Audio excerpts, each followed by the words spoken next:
Hello दोस्तों, आपका स्वागत है आपके अपने यूट्यूब चैनल में। मैं सुधीर, आपका होस्ट। आज मैं लाया हूँ आपके लिए एक सच्ची डरावनी कहानी जो दिल को दहला देगी आपके। तो आइए शुरू करते हैं। अपने हेडफोन को लगा लीजिए और आनंद लीजिए सच्ची डरावनी कहानी का। दोस्तों, ध्यान रहे, हमारा चैनल किसी भी तरह का अंधविश्वास को बढ़ावा नहीं देता है और अगर इसकी सच्चाई से किसी भी प्रकार का वास्ता होता है तो उसे मात्र एक संयोग कहा जाता है। तो आइए शुरू करते हैं। ये कहानी मेरे दोस्त वरुण की है, जो मैं आपको उसके माध्यम से ही बताऊंगा। मेरा नाम वरुण है। मैं काकर ज़िले का रहने वाला हूँ। ये घटना मेरे साथ मेरी नानी के घर पे घटित हुई थी। दोस्तों, हुआ कुछ ऐसा था।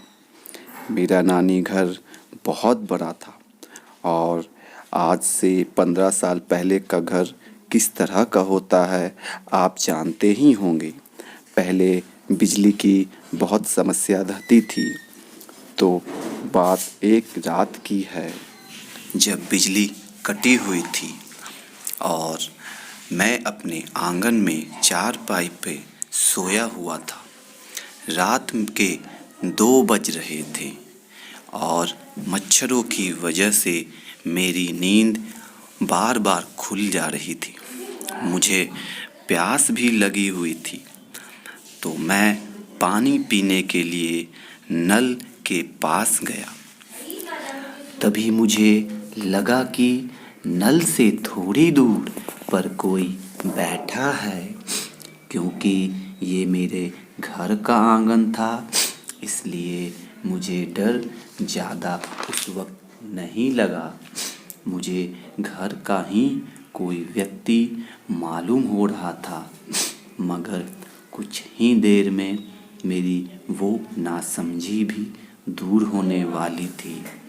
मैं पानी पीकर उस बैठे हुए व्यक्ति को आवाज़ देने लगा। मैंने 2 बार आवाज़ दिया, कौन है? पर वो व्यक्ति कुछ भी नहीं बोल रहा था। तब मैं पास जाकर उसे देखना चाह रहा था, मगर मेरी थोड़ी हिम्मत नहीं हो रही थी। मगर मैं किसी प्रकार से हिम्मत जुटाकर उसके पास जाकर देखने लगा। मगर जैसे ही मैं उसके पास पहुंचा और उसे छूने ही वाला था कि एक जोर सा झटका मुझे लगा और मैं वहाँ से तकरीबन 5 फीट की दूरी तक फेंका गया। मुझे कुछ समझ नहीं आ रहा था कि आखिर हुआ क्या। जब मैंने होश संभाला तो देखा कि बाहर जाने वाली दीवार के ऊपर 4 पैरों से एक डायन दीवार पर चढ़ रही है और उसके मुंह पे एक बहुत ही खतरनाक हंसी थी। मेरी तो ये देखकर मानो शरीर में अब जान ही नहीं है। ये दृश्य देखकर मेरी हलक में ही जान अटक सी गई थी। मैं चिल्लाना चाहता था, मगर मेरे मुंह से चिल्लाहट की आवाज़ नहीं निकल पा रही थी। मगर जैसे तैसे मैंने ऊपर वाले का नाम लेकर ज़ोर से चिल्लाया और तभी मेरे घर वाले सभी भागते हुए दौड़कर मेरे पास आ गए। मगर तब तक वो डायन जा चुकी थी। मैंने अपने घर वालों को सारी बात बताई, मगर मेरी बातों पर कोई विश्वास नहीं कर रहे थे। सब ने मेरा बुरा सपना मान के टाल दिया। मगर दोस्तों, ये एक मेरे साथ घटित एकदम सच्ची कहानी है। आज भी मुझे वो दिन याद आता है तो मैं सहम जाता हूँ। दोस्तों, आशा करता हूँ कि आपको ये कहानी पसंद आई हो। आइए अब बढ़ते हैं दूसरी कहानी की तरफ। ये कहानी शुरू होती है बेंगलोर से।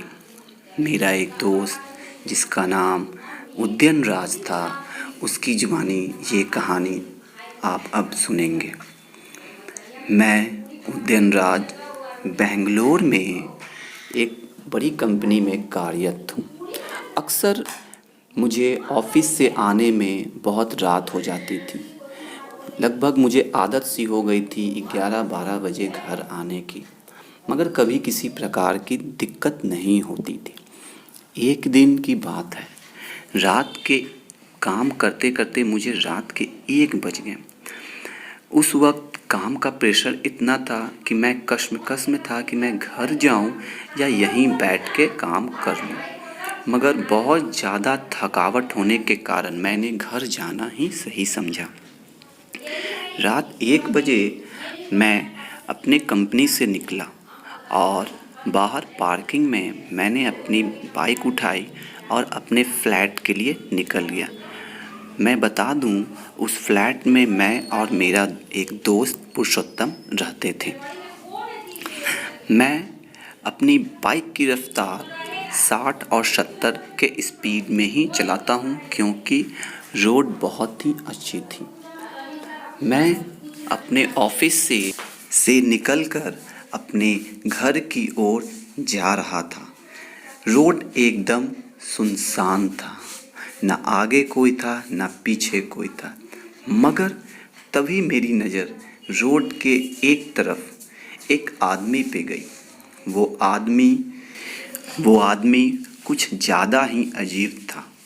एक बार मैंने सोचा कि मैं अपनी गाड़ी लगा के शायद उसे लिफ्ट की ज़रूरत हो तो मैं उसे लिफ्ट दे दूं।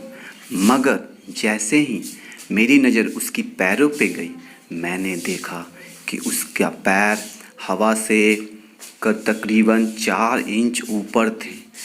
मैं ये देख के बहुत तेज़ घबरा चुका था। मैंने और गाड़ी को तेज़ 90-100 में डाला और जब मैं उसके बगल से गुजरा तो मैंने देखा कि उसकी आँख नहीं थी। उसकी आँखों की जगह एक काला खोखला आँख था। वो देखकर मानो मेरी तो फट चुकी थी। जैसे तैसे मैं अपने घर को पहुंचा और गाड़ी को पार्क में करते हुए मैं तेज़ी से अपने घर में घुस गया और अपने रूम में जाकर खुद को लॉक कर लिया। उस रात मैं इतना डरा था कि मैं उस रात सही से सो भी नहीं पाया। सुबह मैं अपना ऑफिस फिर से चला गया, मगर उस रात के बाद मैं कभी भी उस सुनसान रास्ते से कभी भी नहीं आता। मैं अपने घर के लिए थोड़ा लंबा रास्ता ही लेता, जिससे मैं घर तो लेट से पहुंचता हूं मगर सही सलामत पहुंचता हूं। तो ये थी मेरी दूसरी कहानी।